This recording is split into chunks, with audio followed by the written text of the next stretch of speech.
नमस्कार। दिन भर की बड़ी खबरों में आपका स्वागत है। मैं हूं आपके साथ आराधना। आज इस बुलेटिन में बात होगी बिहार के सियासी रण में उतरे राहुल और प्रियंका की, एसआईआर प्रक्रिया में हुए बड़े खुलासे की। देखेंगे कैसे बी सुदर्शन रेड्डी के दावे से बीजेपी में मचा हड़कंप, धनखड़ को लेकर चौंकाने वाले खुलासे को जानेंगे। नीतीश कैबिनेट में क्यों हुई महाभारत, और बुलेटिन के आखिर में देखेंगे जाने माने कार्टूनिस्ट इरफान की किस खबर पर पड़ी तिरछी नजर। लेकिन दिन भर की तमाम बड़ी खबरों से पहले एक नजर आज की सुर्खियों पर। पीएम मोदी की टिप्पणी पर भड़की सीएम ममता बनर्जी, कहा कभी उम्मीद नहीं थी कि प्रधानमंत्री हमें चोर कहेंगे, उन्हें मेरी कुर्सी का करना चाहिए सम्मान। आप नेता सौरभ भारद्वाज के घर ईडी के छापे, हॉस्पिटल कंस्ट्रक्शन स्कैम में 12 और ठिकानों पर तलाशी। पार्टी संयोजक केजरीवाल बोले हमारी आवाज दबाना चाहती है सरकार। 28 अगस्त से जापान दौरे पर रहेंगे पीएम मोदी, पीएम इशिबा के साथ करेंगे वार्षिक शिखर बैठक। जापान से 31 अगस्त को चीन रवाना होंगे पीएम मोदी। लाल निशान पर बंद हुआ शेयर बाजार, 849 अंकों की गिरावट के साथ 80,786 पर बंद हुआ सेंसेक्स। वहीं 255 अंकों की गिरावट के साथ 24,712 पर बंद हुआ निफ्टी। ये तो थी सुर्खियां। अब बात आज की सबसे बड़ी खबर की। बिहार में इस समय राहुल गांधी के नेतृत्व में महागठबंधन की वोटर अधिकार यात्रा चल रही है। यात्रा में जिस तरह से लोगों का हुजूम उमड़ रहा है, उससे एनडीए के अंदर डर दिख रहा है, और यह डर अब और ज्यादा बढ़ चुका है क्योंकि यात्रा ने महागठबंधन को पहले ही बहुत मजबूत स्थिति में पहुंचा दिया है, और अब कांग्रेस सांसद प्रियंका गांधी भी इस यात्रा में शामिल हो गई हैं। तो कैसे वोटर अधिकार यात्रा ने उड़ा दी बीजेपी की नींद, देखिए इस रिपोर्ट में। बिहार में वोटर अधिकार यात्रा को लेकर महागठबंधन में जबरदस्त उत्साह दिख रहा है, और इसका कारण है यात्रा को मिल रहा समर्थन। राहुल गांधी लगातार वोट के अधिकार की बात कर रहे हैं और उन्होंने अब अमित शाह के पुराने बयान का हवाला देते हुए वोट चोरी का दावा कर दिया। राहुल ने कहा, अमित शाह ने बार बार कहा कि बीजेपी की सरकार 40-50 साल तक रहेगी। पहले ये बयान अजीब लगा, अमित शाह को कैसे पता कि 40-50 साल तक सरकार चलेगी। अब सच्चाई सामने आ गई है। अमित शाह ऐसा इसलिए कह पा रहे थे क्योंकि ये लोग वोट चोरी करते हैं। राहुल गांधी ने कहा, बच्चा बच्चा कह रहा है कि मोदी वोट चोर है। बच्चे मेरे कान में आकर कहते हैं, लेकिन मीडिया को बात समझ नहीं आती है। वोटर अधिकार यात्रा में प्रियंका गांधी भी शामिल हुई। उन्होंने बीजेपी पर तीखा हमला करते हुए ट्वीट भी किया। उन्होंने लिखा, जनता का विश्वास खो चुकी भाजपा देश भर में वोट चोरी की साजिशें रच रही है। बिहार में महंगाई, बेरोजगारी, पलायन, आर्थिक संकट समेत हर मोर्चे पर नाकाम बीजेपी जेडीयू सरकार जनता का वोट चुराकर सत्ता में बने रहना चाहती है। वहीं तेजस्वी यादव ने यात्रा का वीडियो पोस्ट करते हुए ट्वीट किया, गर्म खून है, खोलेंगे ही, हक जनता का तो लेंगे ही, हो आंच जब बिहार पर, तेजस्वी तो बोलेंगे ही, वोटर अधिकार यात्रा, बिहार के एक एक वोटर का हक छीनने नहीं देंगे। वहीं बता दें, 27 अगस्त को यात्रा सीतामढ़ी पहुंचेगी। सीतामढ़ी में राहुल, तेजस्वी, प्रियंका के साथ सपा चीफ अखिलेश यादव, तमिलनाडु के सीएम एम के स्टालिन, डीएम के सांसद कमिनोई भी इस यात्रा में शामिल होंगे। सीतामढ़ी में रुन्नी सैदपुर में बड़ी सभा का भी आयोजन किया गया है, जिसमें भारी संख्या में बिहार की जनता की जुटने की उम्मीद है। वहीं आपको बता दें कि वोटर अधिकार यात्रा का असर पूरे प्रदेश में दिखाई दे रहा है। बिहार विधानसभा चुनाव में वोट चोरी के खेल का कांग्रेस खुलासा कर रही है। पार्टी की तरफ से वोटिंग लिस्ट में हुई धांधली के सबूत पेश किए जा रहे हैं। चुनाव आयोग और बीजेपी की मिली भगत के आरोप लगाए जा रहे हैं, तो चुनाव आयोग विपक्ष के आरोपों की जांच को ही तैयार नहीं है। विपक्ष के नेताओं पर कार्रवाई भी नहीं कर पा रहा है क्योंकि उसे कोर्ट का डर लग रहा है, जहां वो पहले से ही मुश्किल में दिख रहा है। इस बीच कांग्रेस ने वोटर लिस्ट को लेकर बड़े खुलासे किए हैं। तो क्या है पूरा मामला, देखिए इस रिपोर्ट में। बिहार में एसआईआर पर पहले से ही सवाल उठ रहे हैं। जो वोटिंग लिस्ट सामने आई, उसे लेकर चुनाव आयोग भी मुश्किल में घिर गया है। कांग्रेस ने ट्वीट कर एसआईआर की पोल खोल दी है। पार्टी ने कहा, बिहार में वोट चोरी का खेल देखिए। मधुबन के मकान नंबर 50 में 274 वोटर हैं। हरसिद्धि के मकान नंबर 5 में 48 वोटर हैं। कटिहार के मकान नंबर 82 में 197 वोटर हैं। ये मकान 20 साल से बंद है। इस पोस्ट में आप इन घरों की तस्वीर देख रहे हैं। यह है वोट चोरी का खेल, जिसे नरेंद्र मोदी और चुनाव आयोग ने रचा है। इसलिए आज देश के कोने कोने से आवाज आ रही है, वोट चोर गद्दी छोड़। इसके अलावा कांग्रेस ने एक और ट्वीट किया, जिसमें बताया गया कि कैसे एक घर में 200-300 से भी ज्यादा लोग रहते हैं। इस लिस्ट में दिखाई दे रहा है कि किसी घर में 197 वोट हैं तो किसी में 389, किसी में 153 वोट हैं तो किसी घर में 274 वोट।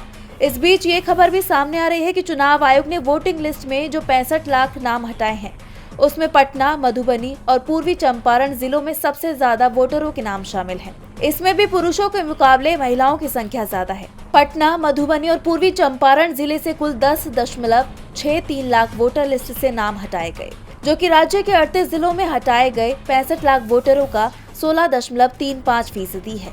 इन तीनों जिलों में 36 विधानसभा सीटें आती हैं। पिछले विधानसभा चुनाव में इन 36 सीटों में से बीजेपी जेडीयू गठबंधन ने 22 सीटें जीती थी, जबकि विपक्षी महागठबंधन के खाते में 14 सीटें गई थी। ऐसे में ये सवाल उठ रहे हैं कि क्या बीजेपी को जिताने के लिए विपक्षी समर्थकों के नाम तो नहीं काट दिए गए हैं। एसआईआर प्रक्रिया में हुए खुलासे ने चुनाव आयोग की टेंशन बढ़ा दी है, तो बी सुदर्शन रेड्डी के दावे से एनडीए मुश्किल में दिखाई दे रहा है। उपराष्ट्रपति पद के चुनाव में सरकार और विपक्ष दोनों के उम्मीदवार आमने सामने हैं। एनडीए और इंडिया गठबंधन दोनों ही अपने अपने उम्मीदवार के लिए समर्थन जुटाने में लगे हैं। इस बीच रेड्डी ने समर्थन को लेकर बड़ा हिंट दे दिया है, जिससे एनडीए को बड़ा झटका लग सकता है। तो क्या है पूरा मामला, देखिए इस रिपोर्ट में। उपराष्ट्रपति पद के लिए विपक्षी गठबंधन के उम्मीदवार बी सुदर्शन रेड्डी के बयान ने बीजेपी की टेंशन बढ़ा दी है। मोदी सरकार पर संकट गहराता दिखाई दे रहा है। सुदर्शन रेड्डी ने उपराष्ट्रपति चुनाव को लेकर कहा कि वो प्रधानमंत्री समेत सभी सांसदों, मंत्रियों को पत्र लिखकर अपने लिए समर्थन मांगेंगे। साथ ही आंध्र प्रदेश के सीएम एन चंद्रबाबू नायडू से भी संपर्क करेंगे और अपने लिए समर्थन की अपील करेंगे, जिसके बाद से बीजेपी में हड़कंप मच गया है। इसके साथ ही उन्होंने लखनऊ में प्रेस कॉन्फ्रेंस के दौरान एनडीए के समर्थन को लेकर बड़ा हिंट दिया। उनका ये हिंट कहीं न कहीं ये दर्शाता है कि एनडीए के कई नेता रेड्डी के उपराष्ट्रपति बनने के समर्थन में हैं। रेड्डी ने कहा कि इंडिया ब्लॉक के बाहर के दल भी हमारा समर्थन कर रहे हैं। ये अखिलेश यादव की मदद के बिना संभव नहीं था। उपराष्ट्रपति पद कोई राजनीतिक पद या मुद्दा नहीं है, ये गैर राजनीतिक पद है। सभी दलों से अनुरोध है कि वो मेरा समर्थन करें। संवैधानिक संस्थाओं पर संकट के बादल हैं। अब रेड्डी का बयान आंध्र प्रदेश के मुख्यमंत्री चंद्रबाबू नायडू से जोड़कर देखा जा रहा है। कहीं ना कहीं उनका ये बयान नायडू की तरफ इशारा करता है, क्योंकि इंडिया गठबंधन की तरफ से मैदान में उतारे गए उम्मीदवार सुदर्शन रेड्डी आंध्र प्रदेश के ही हैं। ऐसे में अब चंद्रबाबू नायडू के सामने भी संकट खड़ा हो गया है। नायडू इस वक्त दबाव में दिखाई दे रही हैं। क्षेत्रीय अस्मिता का मुद्दा बीजेपी पर भारी पड़ सकता है और उपराष्ट्रपति चुनाव में बीजेपी को बड़ा झटका लग सकता है। उपराष्ट्रपति चुनाव को लेकर बीजेपी टेंशन में नजर आ रही है। इस बीच पूर्व उपराष्ट्रपति जगदीप धनखड़ को लेकर सवाल गहराते जा रहे हैं। उपराष्ट्रपति पद से इस्तीफा देने के बाद से जगदीप धनखड़ कहां है, इस बारे में किसी को नहीं पता। अब तक ना उनका कोई बयान आया है और ना ही कोई वीडियो। ऐसे में सवाल ये उठ रहे हैं कि क्या वो सुरक्षित हैं? और अब उनको लेकर एक रिपोर्ट सामने आई है। तो वहीं वरिष्ठ वकील कपिल सिब्बल ने केंद्रीय गृह मंत्री अमित शाह पर तंज कसते हुए सवाल भी किया है। तो क्या है पूरा मामला, जानने के लिए देखिए ये रिपोर्ट। उपराष्ट्रपति पद से इस्तीफा देने के बाद से जगदीप धनखड़ गायब हैं। सवाल उठ रहे हैं कि आखिर धनखड़ कहां हैं, इन दिनों क्या कर रहे हैं। 1 महीने से ज्यादा का वक्त हो चुका है, लेकिन अब तक ये पता नहीं चल पा रहा कि आखिर पूर्व उपराष्ट्रपति कहां पर हैं। कभी बताया गया कि वो घर में योगा कर रहे हैं, तो कभी बताया गया कि वो टेनिस खेल रहे हैं, कभी बताया गया कि वो ओटीटी पर शो देख रहे हैं। जब देश के गृह मंत्री अमित शाह से यह सवाल किया गया, तो उन्होंने कह दिया कि धनखड़ ने स्वास्थ्य समस्या की वजह से इस्तीफा दिया है। किसी को भी इससे ज्यादा खींचकर कुछ खोजने की कोशिश नहीं करनी चाहिए। शाह के बयान के बाद से ये सवाल मजबूती से उठने लगे कि आखिर धनखड़ कहां है। लेकिन अब धनखड़ की खोज कर ली गई है। इंडियन एक्सप्रेस की एक रिपोर्ट सामने आई है, जिसमें पूर्व उपराष्ट्रपति के बारे में लिखा गया है कि पूर्व उपराष्ट्रपति जगदीप धनखड़ आजकल ओटीटी पर मनपसंद शो देखने के साथ ही योग करने और टेबल टेनिस खेलने में व्यस्त हैं। धनखड़ की ज्यादातर शाम लुटियंस जोन स्थित उपराष्ट्रपति आवास के मिनी स्पोर्ट्स कॉम्प्लेक्स में टेबल टेनिस खेलते हुए गुजर रही है, जबकि उनकी सुबह की शुरुआत योगा टीचर के साथ योग सत्र से होती है। इसके अलावा इन दिनों ओटीटी प्लेटफॉर्म पर उनकी वॉच लिस्ट में द लिंकन लॉयर और हाउस ऑफ कार्ड्स जैसे शो टॉप पर हैं। और अब वरिष्ठ वकील कपिल सिब्बल ने धनखड़ को लेकर गृह मंत्री शाह पर करारा तंज कसा है। उन्होंने अपने सोशल मीडिया हैंडल एक्स पर लिखा, लापता धनखड़। अमित शाह जी, मुझे मालूम है कि आप असत्य से दूर रहते हैं। हमें इतना तो बता दीजिए कि धनखड़ जी क्या हॉस्पिटल में हैं, या फिर योग कर रहे हैं, या फिर टेबल टेनिस खेल रहे हैं। कपिल सिब्बल का यह बयान मीडिया रिपोर्ट को लेकर ही दिया गया है। अब गृह मंत्री शाह इस पर क्या जवाब देंगे, ये देखना होगा। उपराष्ट्रपति कहां है, ये सवाल बरकरार है। तो चर्चा इस बात की भी है कि क्या बिहार एनडीए में सब कुछ ठीक नहीं चल रहा। लेकिन अब एक ऐसी खबर सामने आई है जिससे राज्य का सियासी समीकरण बदल सकता है। खबर नीतीश कुमार की कैबिनेट बैठक से आई है, जहां डिप्टी सीएम विजय सिन्हा और मंत्री अशोक चौधरी के बीच तू मैं हो गई। इसे लेकर सवाल उठ रहे हैं कि क्या ये विधानसभा चुनाव से पहले एनडीए में दरार पड़ गई है। देखिए ये रिपोर्ट। बिहार विधानसभा चुनाव से पहले एनडीए गठबंधन में दरार पड़ती दिख रही है। मुख्यमंत्री नीतीश कुमार की अध्यक्षता में हुई कैबिनेट बैठक के दौरान डिप्टी सीएम विजय सिन्हा और ग्रामीण कार्य मंत्री अशोक चौधरी के बीच तीखी बहस हो गई। इस घटना ने एक बार फिर इस चर्चा को हवा दे दी है कि बिहार एनडीए में सब कुछ ठीक नहीं चल रहा है। दोनों नेताओं के बीच ये तकरार 36 दिनों में दूसरी बार हुई है, जिससे गठबंधन के भीतर की खींचतान खुलकर सामने आ गई है।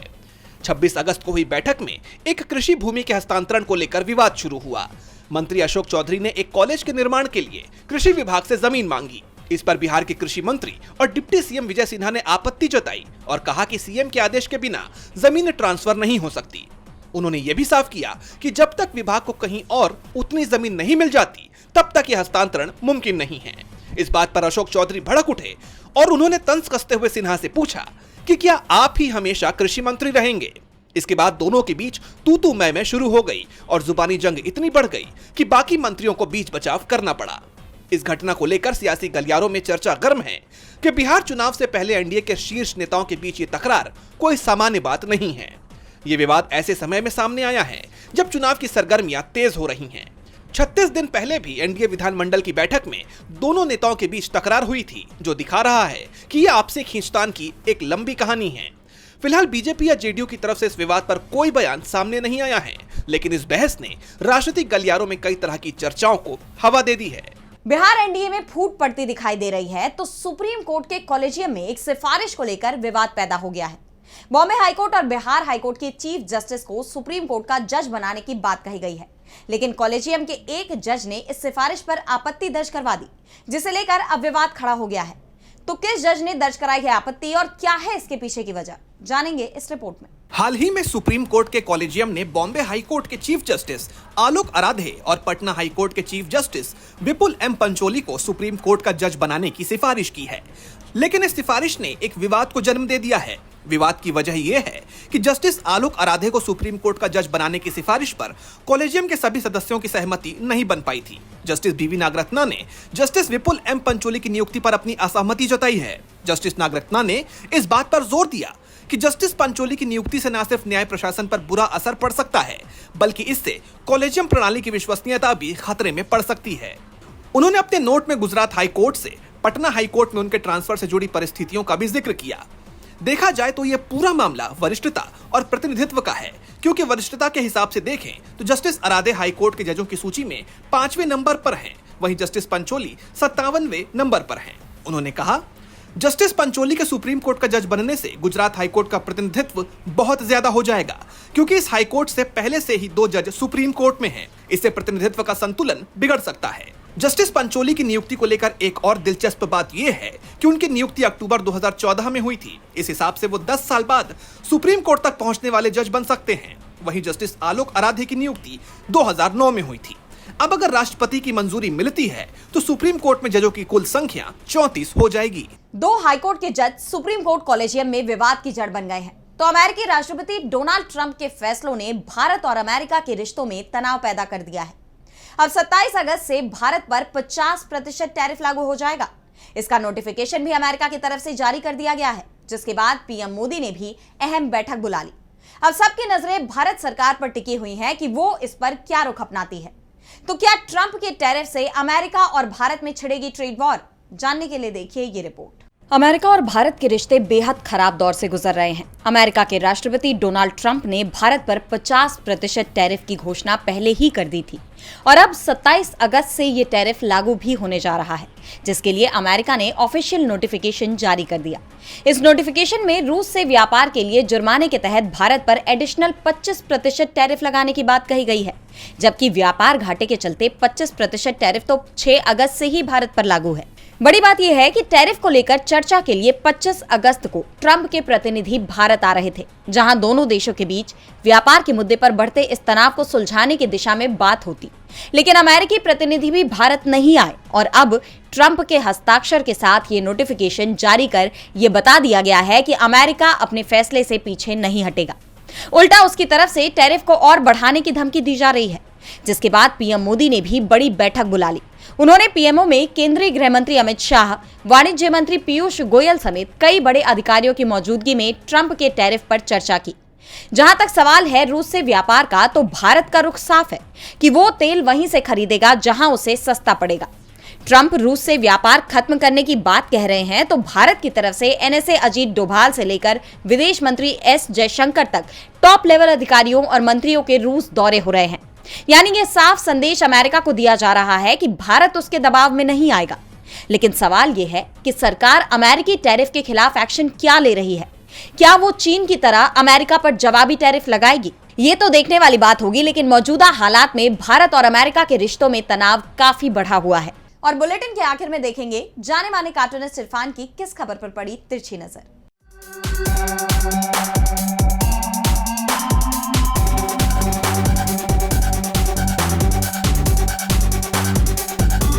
बॉलीवुड में तो ज़रूरी नहीं कि फिल्म स्टार्स के बेटा या बेटी फिल्म के अंदर ही काम करें, मगर राजनीति के व्यापार की बागडोर अब बेटा या नेता के बेटे ज़रूर संभाल लेते हैं। इसलिए हमारे देश में अब वंशवाद की जो बहस है वो बेकार हो चुकी है।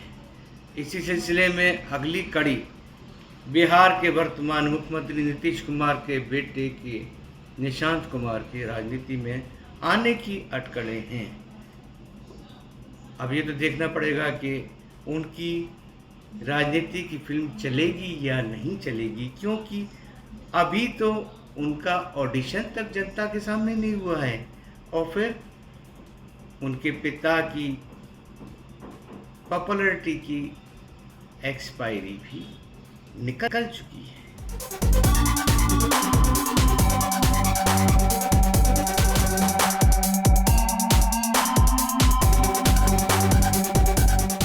बहुत बहुत शुक्रिया इरफान जी।